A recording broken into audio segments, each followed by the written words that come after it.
Students, welcome once again to the Oval Academy of Education। आज हम general English के अपने नेक्स्ट जो है लेसन नाउन का हमने स्टार्ट किया था लास्ट वीडियो में। अब हम नाउन में ही कुछ और जो है स्टडी करेंगे नाउन के ऊपर ही, राइट। तो नाउन में एक बड़ी इम्पोर्टेंट चीज़ आती है, केस। अब केस को समझने से पहले मैं आपको बैकग्राउंड में लेकर चलूँगा जब हमने सब्जेक्ट एंड प्रेडिकेट के बारे में जो है आपको बताया था, ठीक है। अब इसको करने से पहले हम एक एग्ज़ाम्पल लेंगे कि suppose I right a sentence, John through a stone. John through a stone, right.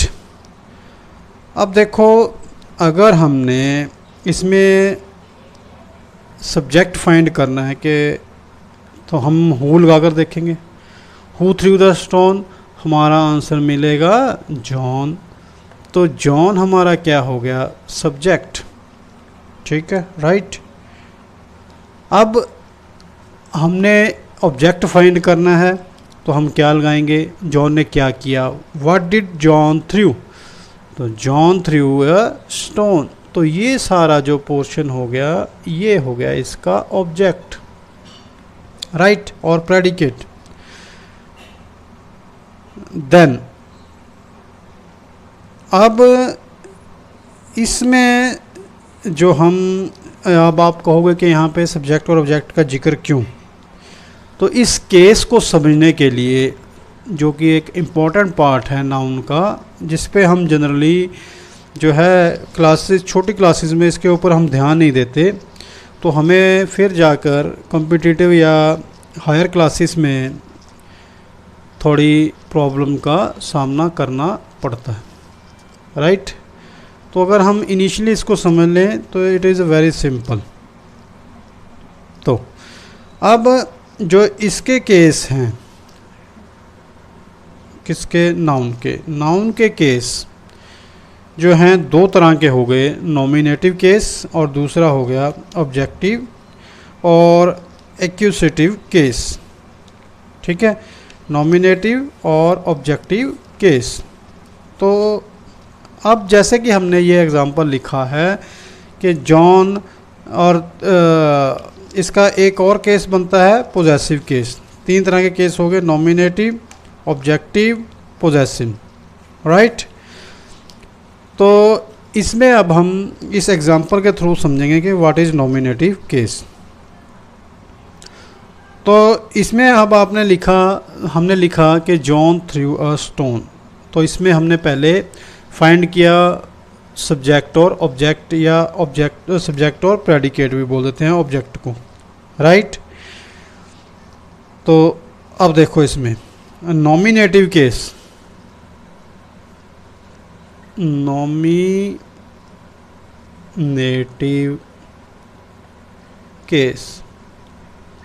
अब ये जो है केस आपका प्रोनाउन में भी आएगा। तो इसको हम यहाँ पे प्रोनाउन का थोड़ा सा वो दे देंगे hint. When a noun or pronoun,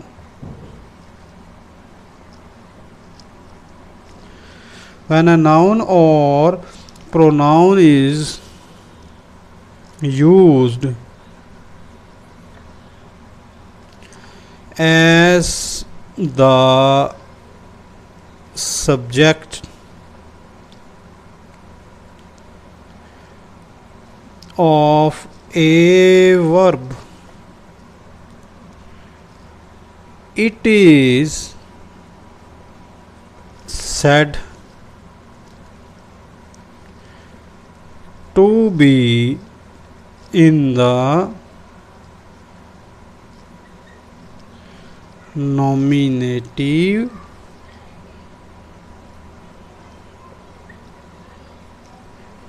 case. Right? When a noun or pronoun is used as a subject of a verb, it is said to be in the nominative case.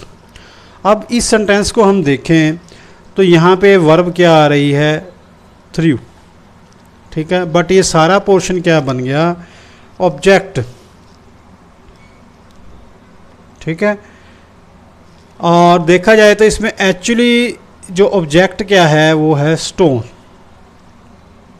What did हमने लगाया कि what did John throw, John throw a stone, right. तो जो stone हो गया वो यहाँ पे ऑब्जेक्ट आ गया, ठीक है। बट इसको अगर हम देखें, when a noun or pronoun is used as the subject of a verb, ये नाउन हो गया, इस वर्ब के सब्जेक्ट के रूप में इसको हम यूज़ कर रहे हैं, तो it is said to be in the nominative case, right. इसका एक और एग्जाम्पल से हम इसको समझें, द हॉर्स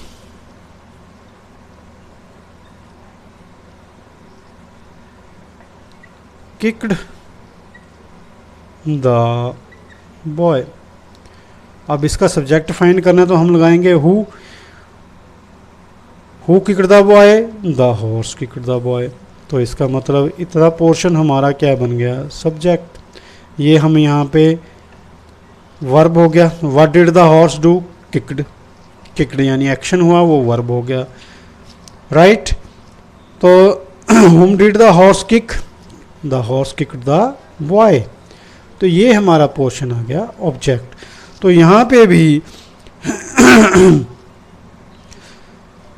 जो हॉर्स है वो इस वर्ब के सब्जेक्ट के रूप में काम कर रहा है, तो hence it is in the nominative case, right. अब ये नॉमिनेटिव केस आपको समझ आ गया होगा कि when a noun or pronoun is used as the subject of a verb, it is said to be in the nominative case. अब दूसरा हो गया जो है ऑब्जेक्टिव। ऑब्जेक्टिव को हम और एक्यूसेटिव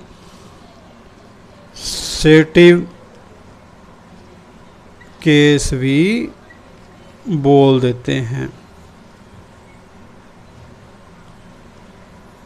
राइट। ये होगा ऑब्जेक्टिव और एक्यूजिटिव केस। तो जैसे कि ऊपर हमने पढ़ा, नॉमिनेटिव केस में नाउन और प्रोनाउन सब्जेक्ट के रूप में काम कर रहे थे, अब नाउन और प्रोनाउन जो है ऑब्जेक्ट के रूप में काम करेंगे वर्ब की। When a noun or pronoun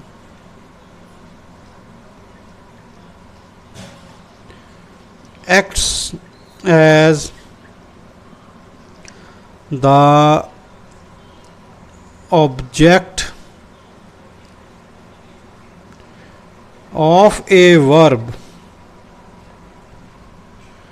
it is said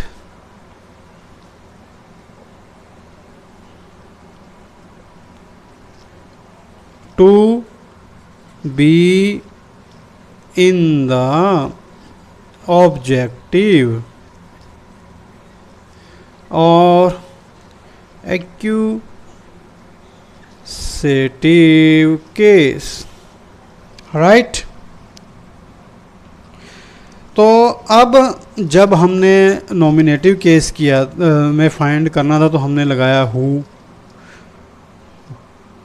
home. तो अब इसमें में क्या लगाएंगे हम, होम और व्हाट। हु और व्हाट हमने उसमें लगाया था, तो इसमें हम लगाएंगे whom और what बिफोर द वर्ब। ठीक है, यहाँ पे हमने लगाया था who और what बिफोर द वर्ब, इसमें हम लगाएंगे whom और what बिफोर द वर्ब। तो हमें जो है ऑब्जेक्टिव और एक्यूजेटिव केस के बारे में पता चलेगा। अब हम इसका एक एग्जाम्पल ले लें।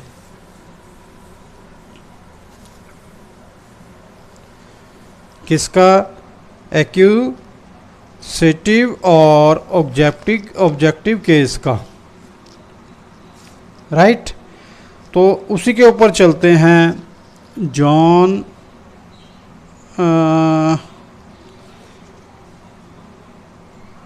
मान लो सेकंड क्वेश्चन, हम सेकंड एग्जांपल वही लेते हैं। द हॉर्स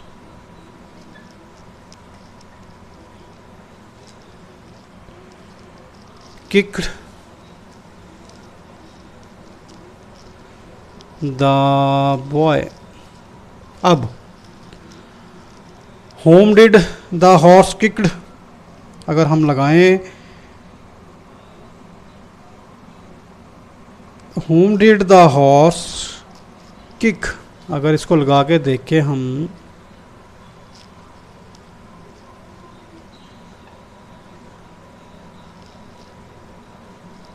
तो हमें आंसर क्या मिलेगा?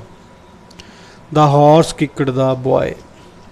ठीक है, अब ऐसे ही अगर हम लगाएं या हम लगाएं व्हाट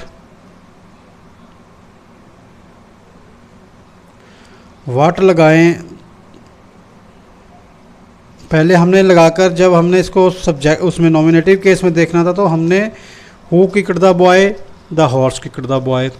अब हम लगा रहे हैं whom did the horse kick, the horse kicked the boy। तो अब जो ये किक्ड है वर्ब, इसके ऑब्जेक्ट के रूप में कौन काम कर रहा है? When a noun or pronoun acts as the object of the verb, it is said to be in the accusative or objective case। तो कौन काम कर रहा है? The boy, right. तो इसका मतलब ये किस में हो गया? ये हो गया ऑब्जेक्टिव और एक्यूजेटिव केस, राइट। अच्छा, एक चीज़ और ध्यान रखनी है, a noun which comes after preposition. Note, इसमें एक नोट दे के आपको बता दूं, a noun which comes after preposition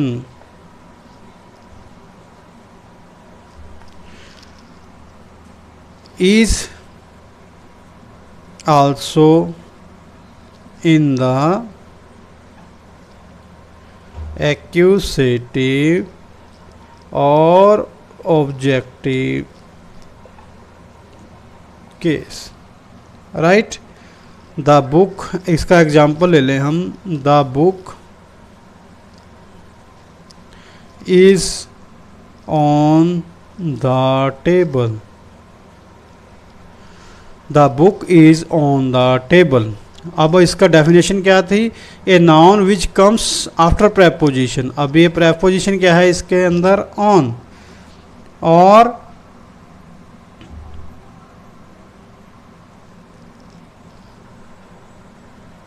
तो ये क्या हो गया? The table. ठीक है, a nouns which comes, the table क्या होगा इसके अंदर? नाउन हो गया। आफ्टर किसके आया है? ये ऑन के। ऑन क्या है? प्रेपोजिशन। तो इसलिए ये भी किस में हो गया? एक्यूजेटिव और ऑब्जेक्टिव केस में। ठीक है, क्योंकि द नाउन जो द टेबल है, ये नाउन इसके अंदर द टेबल जो है किसके द्वारा गवर्न किया जा रहा है? ऑन के द्वारा। अगर ये ऑन ना हो तो इसकी महत्ता ख़त्म हो जाती है, इसकी वैल्यू ख़त्म हो जाती है। ठीक है, hence it is governed by the preposition on, so it is in the accusative or objective case, right? अब इसी चीज़ को हम आगे बढ़ते हुए थोड़ा और डीप जाएंगे।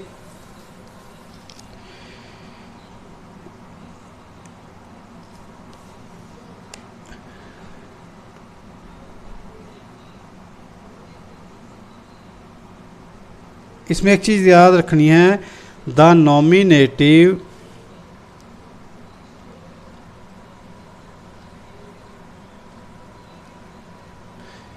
generally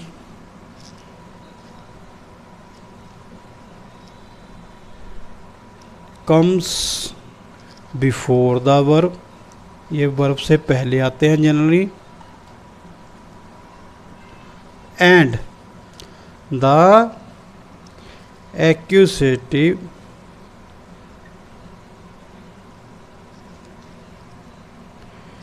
comes after the verb, क्योंकि वो ऑब्जेक्ट के रूप में काम करते हैं, ठीक है। तो इसको हम कैसे पता लगाएंगे कि किस में है, वो नॉमिनेटिव केस में है कि एक्यूजेटिव केस में है? तो they are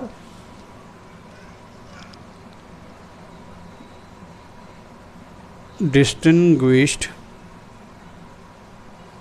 bye the order of words, या तो हम वर्ड्स का ऑर्डर देखेंगे और बाय द सेंस, या अपनी हम सेंस जो है इस्तेमाल करेंगे, ठीक है, राइट। अब देखो, मान लो मैं 2 सेंटेंस लिख देता हूँ, रामा gave a ball, ठीक है, ये सेंटेंस यहाँ पे ख़त्म हो गया। अब मैं यहीं पे लिख दूँ, Rama gave Hari a ball। अब इसमें देखो, सबसे पहले हमारा जो फोकस जाना चाहिए वो नाउन पे, ठीक है। नाउन क्या हो गया? बॉल, बॉल, ठीक है। दोनों में क्या हो गया? Noun ball. अब दोनों में वर्ब क्या है? गेव। ये भी नाउन है, ये भी नाउन है, ये भी वर्ब है, ये भी वर्ब है, ठीक है। तो इन दोनों सेंटेंसेस में क्या हुआ कि ball is the object of gave. Ball क्या है? नाउन। गेव क्या है? Verb. Ball is the object of gave. तो इन दोनों सेंटेंसेस में सेम चीज़ है, ठीक है। पर अब सेकेंड सेंटेंस में हमें ये बताया गया है कि Hari is the person to whom Rama gave the ball, ठीक है। तो हरी क्या होगा यहाँ पे? अब indirect object of the verb gave. अब ये वर्ब गेव की इनडायरेक्ट ऑब्जेक्ट होगी, ठीक है। यहाँ पे जो है ये बॉल, हरी यहाँ पे इनडायरेक्ट ऑब्जेक्ट होगी जी ना, सॉरी, यहाँ पे जो ये बॉल है, ये द नाउन, जो हम इसको नाउन के रूप में यूज़ कर रहे हैं, द नाउन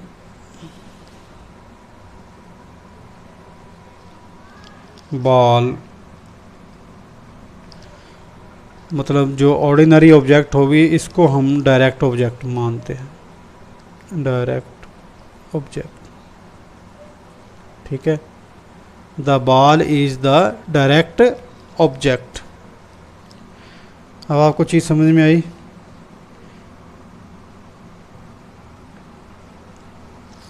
अब इसमें अगर हम सेंस लगाकर नोट करें इसको कि the position of the indirect object that is Hari is immediately after the verb and before the direct object. ये दो चीज़ें समझ में आ गई आपको? ठीक है। अब इस चीज़ से हमें क्या पता चला कि इनडायरेक्ट ऑब्जेक्ट जो है ये क्या शो कर रही है? The person to whom something is given, it shows the person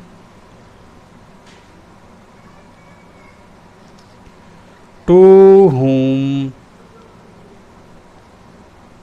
something is given.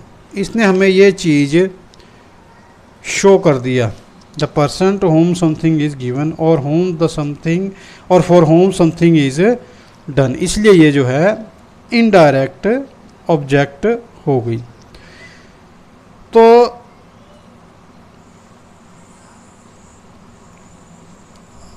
अगर हम इसमें और जाएं आगे, the nominative generally comes before the verb, nominative generally comes before the verb, accusative comes after the verb. अब ये दो सेंटेंसों में हमने ये समझाने की कोशिश की है कि द एक्यूजेटिव जो है हमेशा वर्ब के बाद आएगा।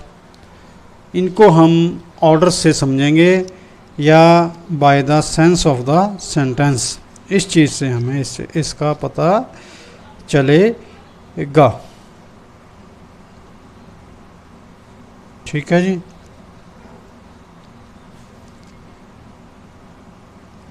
बाकी आगे हम करेंगे इसको, फिर पता चलता जाएगा आपको धीरे धीरे। अब इसमें एक और चीज़ करनी है आपने, formation of the possessive case.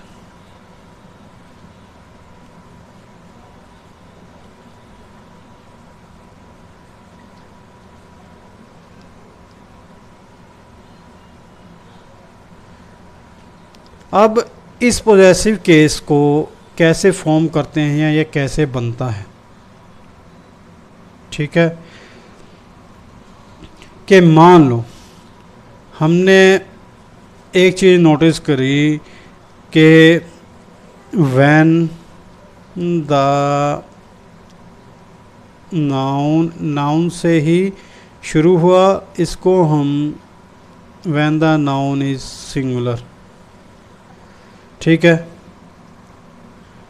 तो फिर पोजेसिव केस कैसे बनेगा, इस चीज़ का ध्यान रखना है। When the noun is singular, the possessive case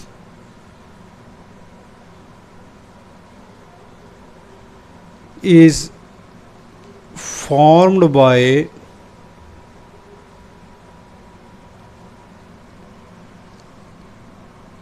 adding apostrophe s, ठीक है, to the noun, राइट। तो जैसे the boys book, when the noun is singular, अब सिंगुलर हो गया बॉय, तो हमने एपोस्ट्रोफी एस लगा दिया, इसको बना दिया द बॉयज बुक। और दूसरा एग्जांपल ले लें, the Kings crown, right.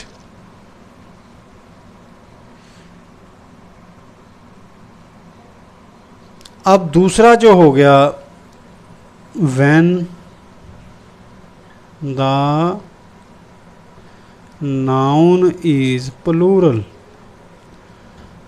Noun जब प्लूरल आए तो क्या करेंगे हम,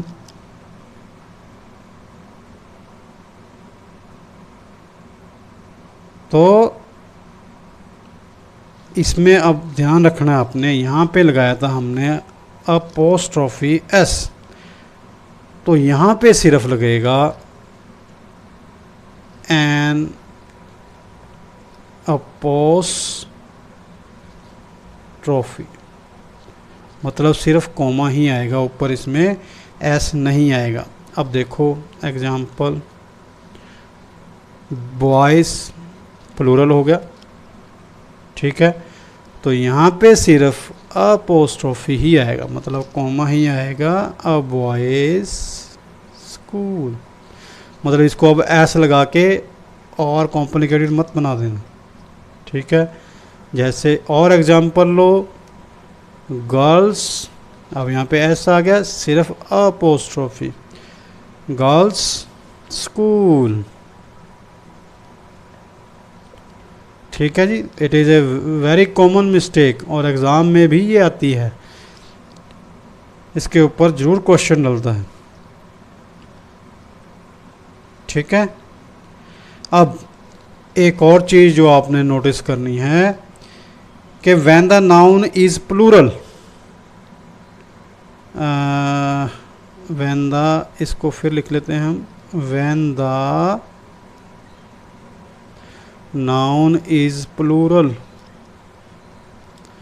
तो बच्चों फिर एक चीज़ के अंदर आ गई, जब प्लूरल होगा, plural but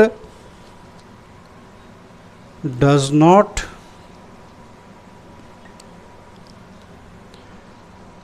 and in S, मतलब उसके अंत में एस नहीं लगा हो, बिल्कुल, ठीक है। यहाँ पे तो एस, ये प्लूरल है, एस लगा है, एस लगा, क्लियर पता चल रहा है। कई बार ऐसा भी होता है, प्लूरल होता है बट उसके अंदर एस, ज़रूरी नहीं है कि वो एस लगा के ही प्लूरल बने। तो इस केस में क्या करेंगे,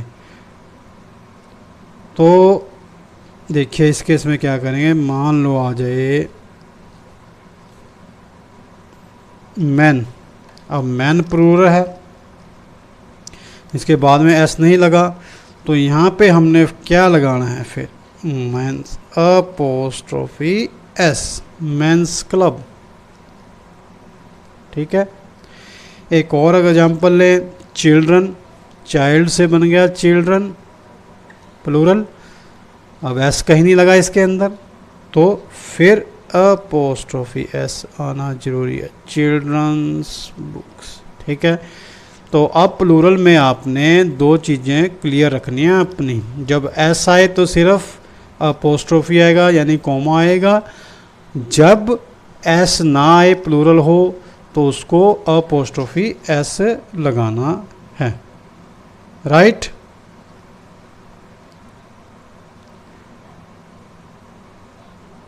अब उसके बाद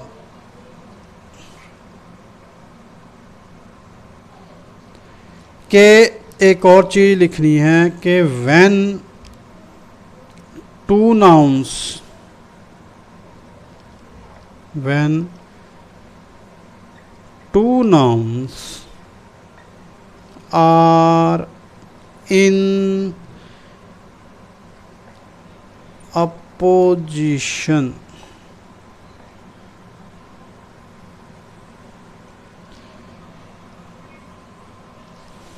the possessive sign is put after the letter only, बाद वाले के बाद ही आएगा, ठीक है। अब एग्जाम्पल लो इसका, that is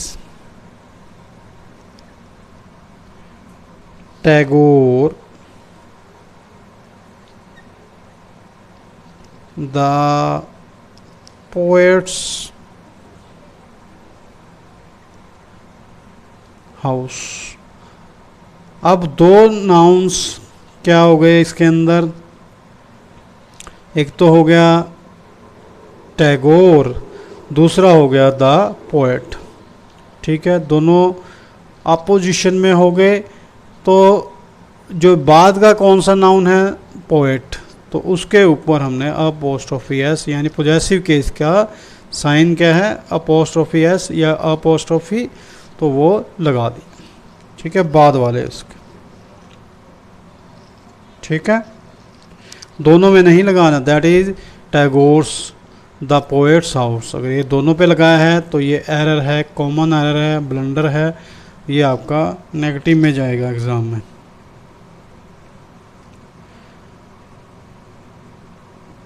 तो उसके बाद अगर मान लो दो नाउन क्लोजली कनेक्टेड हैं, क्लोजली कनेक्टेड मतलब जैसे Karim and Salim's bakery. Karim and Salim's bakery closely connected हो गए, ज़्यादा वर्ड्स नहीं आए बीच में, तो बाद वाले के साथ जो है अपोस्ट्रोफी। तो यहाँ पर अगर आ जाए Karim's and Salim's bakery, that is wrong, ये ठीक है, बाद वाले के बाद में अपोस्ट्रोफी एस आएगा। ठीक है,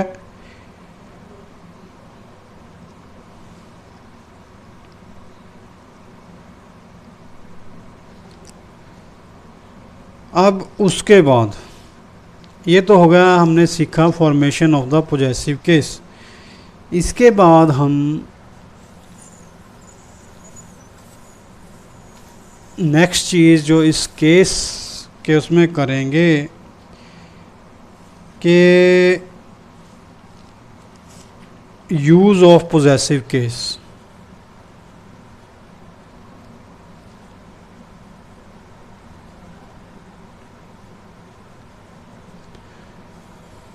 इसको हम यूज़ कैसे करेंगे, तो नंबर 1 सबसे पहले with the name of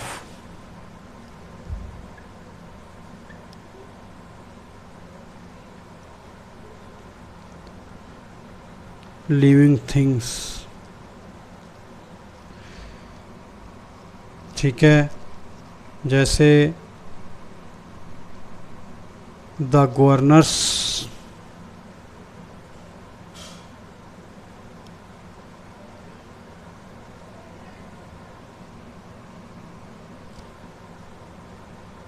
bodyguard, the lions. ये जनरली जो है लिविंग थिंग्स के नाम से ही आएगा। अब अगर मैं कह दूं द टेबल्स लेग, क्या ये चीज़ एग्ज़ाम में ये आएगा, द टेबल्स लेग, क्या ये सही है, दैट इज़ रॉन्ग, क्योंकि ऊपर हमने पढ़ा है कि पोजेसिव्स जो है सिर्फ लिविंग थिंग्स के साथ आएगा, table is a non living thing, right. तो इसको हम कैसे लिखें करेक्ट करके, ये भी देख लो, the leg of the table, apostrophe S, अकेला अपोस्ट्रोफी नहीं आएगा, ये ठीक है। ठीक है, उसके बाद अब फिर ये क्या उसके साथ आता है, नॉन लिविंग के साथ आता है कि नहीं, तो नॉन लिविंग के साथ ये आता है, पर with the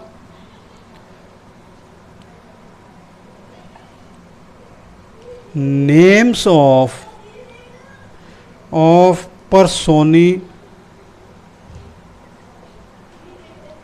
personified objects। personified objects मतलब एक पर्सन से रिलेटेड होगी जो खास वो होगी, जैसे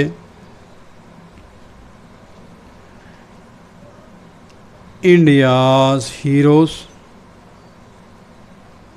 राइट। नेचर्स लॉज,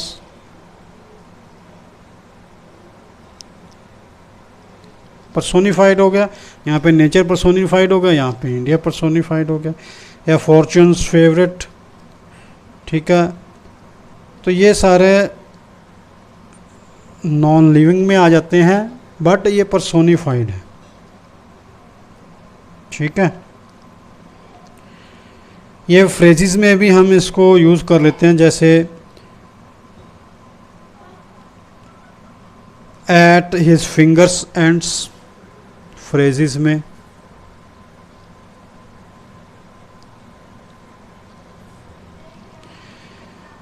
फ्रेजेस में जैसे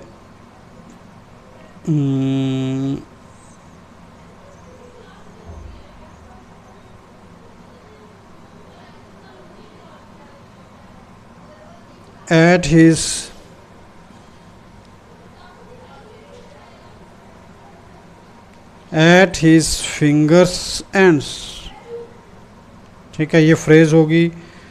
या फॉर मर्सीज सेक। ठीक है, ऐसे ये फ्रेजेस में भी यूज हो सकता है।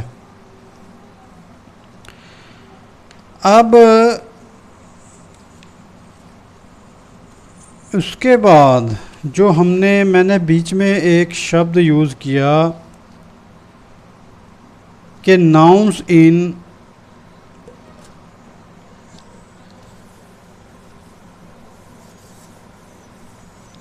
एक चीज़ और आएगी, नाउन्स इन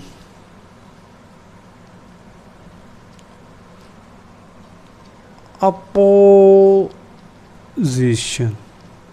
तो इसका मतलब क्या है, ये भी आप क्वेश्चन करोगे व्हाट इज इट। तो इसका मतलब है कि when one noun follows other, जब एक नाउन दूसरी को फॉलो करे, किस लिए, टू डिस्क्राइब इट, इसको डिस्क्राइब करने के लिए, तो द नाउन विच फॉलोज, जो फॉलो करती है, पीछा करती है, is said to be in opposition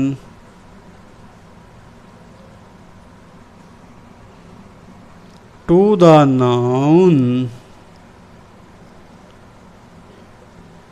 which comes before it। मतलब जो पहले वाली नाउन है उसके ऑपोजिशन में काम करती है। ऑपोजिशन का मतलब क्या है, प्लेसिंग नियर, प्लेसिंग नियर, जो उसके नज़दीक हो वो हो गई ऑपोजिशन। ठीक है, इसका एग्जांपल ले लेते हैं हम एक, Kabir the great reformer was a weaver। ठीक है, when the noun follows other to describe it। अब कबीर को किसने डिस्क्राइब किया, वीवर ने। ठीक है,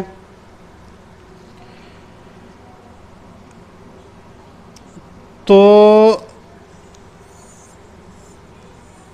कबीर द ग्रेट रिफॉर्मर, एक तो ग्रेट रिफॉर्मर थे कबीर और दूसरे क्या थे, वो वीवर थे। इस कबीर को रिफॉर्मर और वीवर ने एक्सप्लेन किया, तो that is they are in the apposition, nouns are in the apposition, reformer and weaver, right. और ये केस कौन सा बन गया इनका, केस बन गया इनका नॉमिनेटिव केस, राइट। ये था नाउन्स के बारे में। और इसके जो केस थे वो भी आपको मैंने इसके अंदर बताए। ठीक है जी। अब नेक्स्ट वीडियो में हम इसके जो हैं कुछ कॉमन एरर के बारे में बात करेंगे नेक्स्ट वीडियो में। ये हमने नाउन्स के बारे में जितना एक्सप्लेन करना था वो कर दिया, फिर हम चलेंगे इसके एरर्स के बारे में। तो आज हम नेक्स्ट जो हमारी डेली डोज ऑफ वोकैबुलरी उसके बारे में अब हम बात करेंगे। नाउन का ख़त्म हो चुका है, अब इसके बारे में। जैसे कि हमने आपको पिछले 2 वीडियोस में 10 शब्दों के बारे में बताया। ठीक है, वो 10 शब्द क्या थे? Ascetic, extrovert, egoist, misanthrope, ambivert, egotist, altruist, misogynist, introvert, misogamist. ये सारे शब्द हम पीछे यूज़ करे थे। तो आप कहोगे कि एक एग्ज़ाम के लिहाज से ये कैसे आएंगे? तो एग्ज़ाम के लिहाज से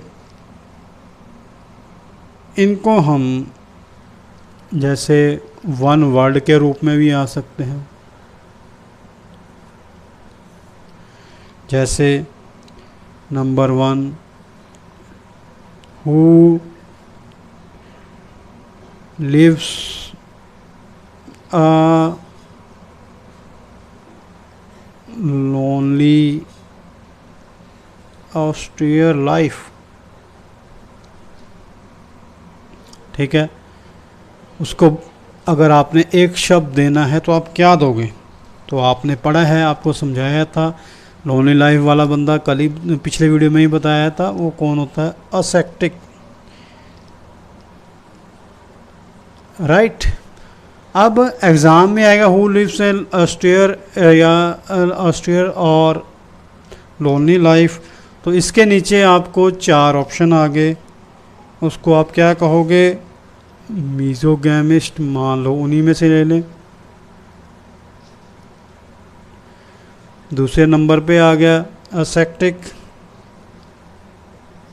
सी में वो आपको दे देगा ईगोइस्ट। डी में मान लो आपको दे देगा वो अल्ट्रुइस्ट।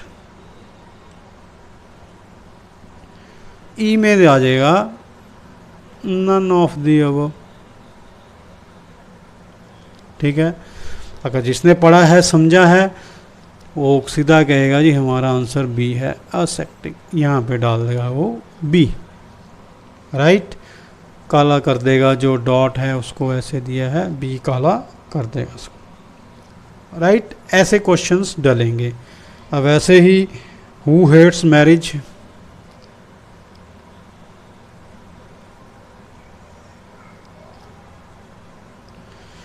तो उससे मिलते जुलते आ जाएंगे।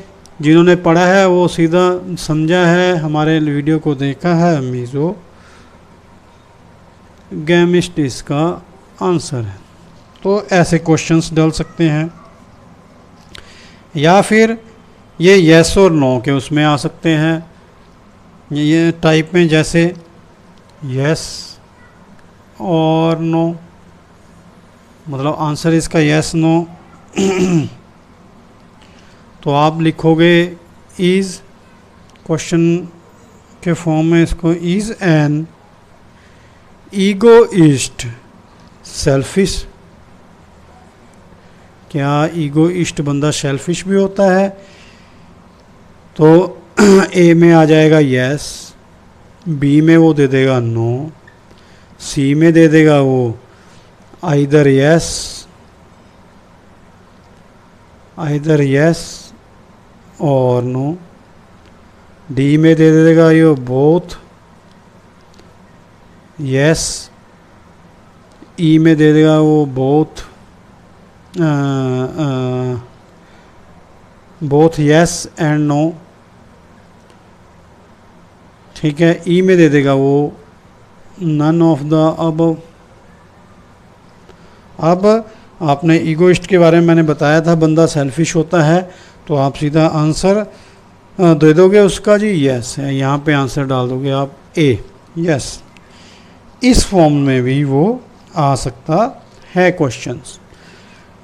तो ये आपको कुछ समझाने के लिए थी डेली डोज ऑफ वोकेबलरी। इसमें आज हम आगे कुछ नहीं कर पाएंगे, नेक्स्ट वीडियो में करेंगे, बट ये आपको क्वेश्चंस की फॉर्म के बारे में बताना था।